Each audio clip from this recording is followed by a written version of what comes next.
అందరికీ నమస్కారం. రేపు జూన్ 4వ తారీఖుతో కూటమి పార్టీ అధికారంలోకి వచ్చి 2 సంవత్సరాలు పూర్తి కానుంది. అయితే ఈ 2 ఏళ్ల కాలంలో అభివృద్ధి పనుల పేరుతో జరిగినటువంటి అవకతవకలు, నెరవేర్చినటువంటి హామీల విషయంలో ఇటువంటి అంశాలన్నింటినీ ఎక్కుపెట్టి అధికార పార్టీని నేరుగా టార్గెట్ చేసే విధంగా జూన్ 4 తర్వాత ఒక భారీ యాక్షన్ ప్లాన్కు వైఎస్ఆర్ కాంగ్రెస్ పార్టీ రంగం సిద్ధం చేసింది. ఇందులో భాగంగానే జూన్ 4ను కానీ జూన్ 4 తర్వాత కానీ ఉత్తరాంధ్ర ప్రాంతంలో ఒక భారీ బహిరంగ సభకు కానీ లేదా ఒక నిరసన సభకు కానీ పూర్తి ఏర్పాట్లు చేస్తున్నట్టుగా వైఎస్ఆర్ కాంగ్రెస్ పార్టీ వర్గాలు తెలియజేశాయి. దీనికి సంబంధించి ముఖ్యంగా ఉత్తరాంధ్ర ప్రాంతానికి ఎందుకు చేయాలి? ఉత్తరాంధ్ర ప్రాంతానికి సంబంధించి 2019 ఎలక్షన్లో వైఎస్ఆర్ కాంగ్రెస్ పార్టీ 34 స్థానాలకు గాను 28 స్థానాల్లో గెలుపొందింది. దీనికి సంబంధించినటువంటి శ్రీకాకుళం నుంచి 8 స్థానాలు, విజయనగరంలో ఉన్నటువంటి 9 స్థానాలు, అంటే 9 స్థానాలకు పూర్తిగా అన్ని స్థానాలు గెలుచుకుంది. అలాగే విశాఖపట్నం జిల్లాలో 11 స్థానాలు గెలుచుకుంది. 34 అసెంబ్లీ స్థానాలకు కానీ 28 స్థానాల్లో గెలుపొంది భారీ మెజార్టీ సాధించి పటిష్టమైన స్థితిలో ఉన్నటువంటి వైఎస్ఆర్ కాంగ్రెస్ పార్టీ 2024 ఎలక్షన్స్ వచ్చే సమయానికి ఉత్తరాంధ్ర ప్రాంతంలో కేవలం 2 సీట్లు మాత్రమే గెలుచుకుంది. అది కూడా అరకు, పాడేరు ఈ 2 నియోజకవర్గాలే గెలుచుకోవడం జరిగింది. అందువల్ల ఇప్పుడు ఉత్తరాంధ్ర పార్టీలో ఎంతో అభివృద్ధి కార్యక్రమాలు చేపట్టినా సరే అక్కడ ఎందుకు వెనుకబాటుతనం కలిగిందన్న దానిపై ప్రధానంగా వైఎస్ జగన్మోహన్ రెడ్డి దృష్టి పెట్టినట్టు తెలుస్తుంది. మరొక విధంగా కూడా ఉత్తరాంధ్ర ప్రాంతం అంటే ఒక రకమైనటువంటి సెంటిమెంట్. జగన్మోహన్ రెడ్డి గతంలో పాదయాత్ర ప్రారంభించినప్పుడు కూడా దాని ఉత్తరాంధ్ర ప్రాంతమైనటువంటి ఇచ్చాపురంలో దాన్ని ముగించడం జరిగింది సెంటిమెంటల్గా.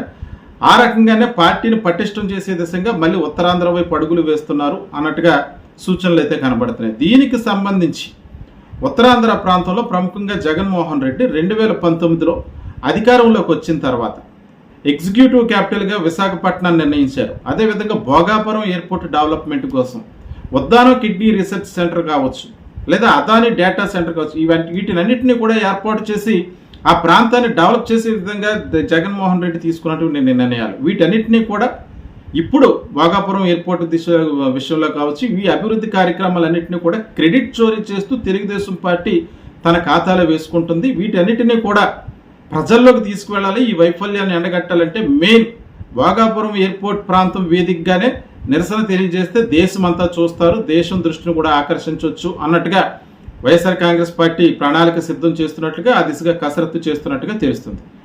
అయితే జూన్ 4వ తారీఖు అనంతరం ఈ కార్యక్రమాన్ని చేస్తారా, జూన్ 4వ తారీఖున చేస్తారన్న స్పష్టత రానుంది. దాని తర్వాత అంటే జూన్ 4 కార్యక్రమాల తర్వాత ఈ నెలాఖరున నెల్లూరులో మహానాడు నిర్వహించనుంది తెలుగుదేశం పార్టీ.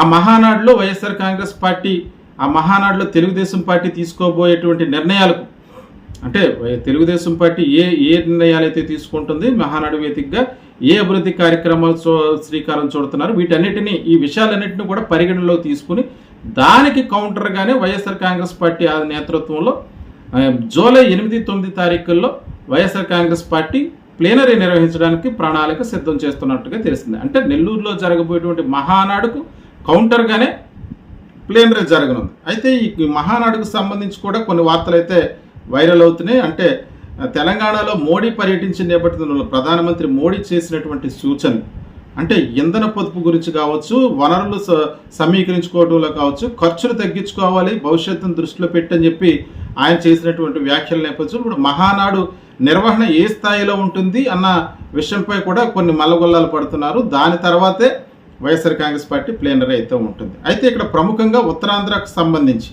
అక్కడ పార్టీని పటిష్టం చేసే దిశగా అయితే జగన్మోహన్ రెడ్డి అడుగులు వేస్తున్నారు. ఇందులో భాగంగానే మొన్న పీపీపీ విధానం ద్వారా మెడికల్ కాలేజీలు ప్రైవేటీకరణ చేయాలని చెప్పి ప్రభుత్వం చేసిన ప్రయత్నాలకి నిరసనగా నర్సీపట్నంలో నిరసన కార్యక్రమం చేయడం జరిగింది.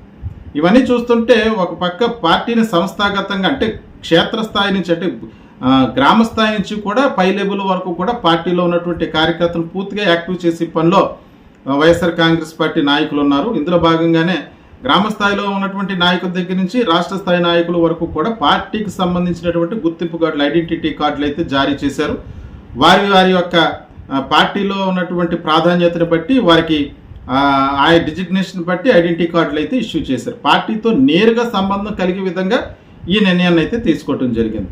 ప్రతి ఒక్కరికి కూడా క్యూఆర్ కోడ్తో సంబంధించినటువంటి ఐడెంటిటీ కార్డులు, ఈవెన్ సమన్వయకర్తలు కూడా, జిల్లా కోఆర్డినేటర్లు అందరికీ కూడా ఐడెంటిటీ కార్డులు ఇష్యూ చేశారు. అంటే కింద స్థాయి నుంచి కూడా క్యాడర్ను బలోపేతం చేసుకునే దిశగా అన్ని విభాగాల్లో, అనుబంధ సంస్థల విభాగాల్లో, అలాగే సోషల్ మీడియాకి సంబంధించి గ్రామీణ స్థాయి నుంచి కూడా ఒక పటిష్టమైనటువంటి నిర్మాణాన్ని పార్టీ బిల్డప్ చేస్తుంది అన్నట్టుగా తెలుస్తుంది. నియోజకవర్గాల్లో సైలెంట్గా ఉన్న నేతలు కూడా యాక్టివ్ చేసే విధంగా, అంటే 2024 ఎలక్షన్ తర్వాత చాలామంది పార్టీలో యాక్టివ్గా ఉన్నటువంటి వారు సైలెంట్ అయిపోయారు. వాళ్ళందరినీ కూడా యాక్టివ్ చేసే విధంగా కూడా చర్చలు జరుపుతున్నట్టుగా తెలుస్తుంది. నియోజకవర్గాల్లో ఉన్న సమన్వయకర్తలను ఎప్పటికప్పుడు మానిటరింగ్ చేస్తున్నారు పార్టీ కేంద్ర కార్యాలయం నుంచి. అదేవిధంగా ప్రభుత్వానికి వ్యతిరేకంగా చేస్తున్నటువంటి ఉద్యమ కార్యక్రమాలు ఎవరైతే ప్రతి నియోజకవర్గాల్లో యాక్టివ్గా ఉంటున్నారో వాళ్ళందరికీ కూడా ప్రాధాన్యత ఇచ్చే దిశగా ప్రభుత్వం వైఎస్ఆర్ కాంగ్రెస్ పార్టీ అడుగులు వేస్తుంది. ఉత్సాహంగా పనిచేసే వారు ప్రతి ఒక్కరిని కూడా గుర్తించాలి, అలాగే సైలెంట్గా ఉన్న వారికి కూడా ప్రాధాన్యత కల్పించి వాళ్ళందరూ కూడా యాక్టివ్ చేయాలని అనుకుంటున్నారు. దీనికి సంబంధించి వచ్చే నెల జూలై నుంచి, అంటే ప్లేనరీ అయిపోయిన తర్వాత నుంచి జిల్లాల వ్యాప్తంగా ప్రతి జిల్లాకు సంబంధించి అన్ని నియోజకవర్గాలు, మండలాలకు సంబంధించినటువంటి నాయకులతో సమీక్షా కార్యక్రమాలు అయితే నిర్వహించనున్నారు. ఇది 1 సంవత్సరం కాలం పాటు జరగనుంది. అంటే జూలై ఒకవేళ ప్లేనరీ ఏర్పాటు చేస్తే ప్లేనరీ అనంతరం 2027 జూలై వచ్చే వరకు కూడా ప్రతి జిల్లాలో, అన్ని జిల్లాల్లో ఉన్నటువంటి నియోజకవర్గ సమన్వయకర్తలు, అనుబంధ విభాగాలు, అలాగే కార్యకర్తలు, మండల స్థాయి నాయకులు అన్ని స్థాయిల నుంచి కూడా సమీక్షలు పూర్తి స్థాయిలో నిర్వహించి 2027 జూలై నెలకల్లా జగన్మోహన్ రెడ్డి పాదయాత్ర ప్రారంభించాలనేటువంటి ఆలోచనలు ఉన్నారు. ఇవన్నీ కూడా 2029 ఎలక్షన్లో ఖచ్చితంగా వైఎస్ఆర్ కాంగ్రెస్ పార్టీని అధికారంలోకి తీసుకురావాలన్నటువంటి ఆలోచనతో జగన్మోహన్ రెడ్డి చాలా పటిష్టంగా పార్టీని బిల్డప్ చేసి పనిలో పడ్డారన్నట్టుగా తెలుస్తుంది. అయితే దీనికి సంబంధించి పాదయాత్ర ప్రారంభమయ్యేటప్పటికే చాలా చోట్ల రాష్ట్రంలో నియోజకవర్గాల ఇన్ఛార్జీలతో పాటు ఎమ్మెల్యే అభ్యర్థులను కూడా కన్ఫర్మ్ చేసే సంకల్ప యాత్రకు శ్రీకారం చుడతారన్న వార్తలు వినిపిస్తున్నాయి.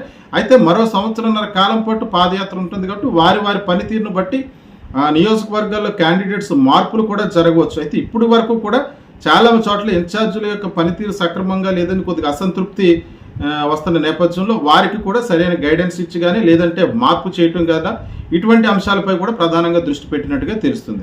మొత్తానికైతే వైఎస్ఆర్ కాంగ్రెస్ పార్టీని బిల్డప్ చేసే పనిలో జగన్మోహన్ రెడ్డి తన యొక్క పందాను మార్చుకున్నారు. ఈ 2 సంవత్సరాల కాలంలో ప్రెస్ మీట్లు, లేదంటే కూటమి రెడ్ బుక్ రాజ్యాంగం పేరుతో జరిగినటువంటి దాడులు, అక్రమ కేసులు వంటి వాటి విషయాల్లో పూర్తిగా భరోసా కల్పిస్తూ ఎవరి మీదన్నా చట్టపరంగా న్యాయం కావాలనుకుంటే రెడ్ బుక్ రాజ్యాంగం ద్వారా దాడి చేయబడినటువంటి కుటుంబాలు కావచ్చు, లేకపోతే అక్రమ కేసుల విషయంలో ఒక పటిష్టమైనటువంటి న్యాయ వ్యవస్థను అయితే జగన్మోహన్ రెడ్డి క్రియేట్ చేసి కార్యకర్తలందరికీ ధైర్యాన్ని, భరోసాని కల్పించారు. అదే సందర్భంలో ప్రతి ఒక్కరిని కూడా ధైర్యంగా, భరోసాగా ముందుకు తీసుకువెళ్తూ చాలా సమావేశాలు, కీలకమైన సమావేశాలు నిర్వహించారు. ప్రతి నియోజకవర్గంలో ఉన్నటువంటి కోఆర్డినేటర్లతో సమీక్షలు నిర్వహిస్తూనే ఉన్నారు. ఈ సందర్భంగా వీటన్నిటిని కూడా ఇంకా స్పీడ్ పెంచే విధంగా మరింత విస్తృత స్థాయిలో కీలకమైన నేతలతో మీటింగ్ ఏర్పాటు చేసి వీటన్నిటిని కూడా పూర్తిగా పునఃసమీక్షిస్తూ ఎక్కడా కూడా ఎటువంటి తేడా రాకుండా పార్టీని కింద స్థాయి నుంచి పై స్థాయి వరకు పూర్తిగా బిల్డప్ చేసే దాంట్లో భాగంగా సమీక్షలు నిర్వహిస్తున్నారు. కీలకమైన నేతలతో చర్చిస్తున్నారు. ఏ ప్రాంతానికి ఎవరిని నాయకత్వంలో ముందుంచాలి, లేకపోతే ఎక్కువగా నియోజకవర్గ స్థాయిలో ఉండి కూడా పోరాటం చేసి వాయిస్ వినిపిస్తున్నటువంటి వారికి కూడా కేంద్ర కార్యాలయాల్లో మాట్లాడే విధంగా కూడా అవకాశం కల్పించాలి.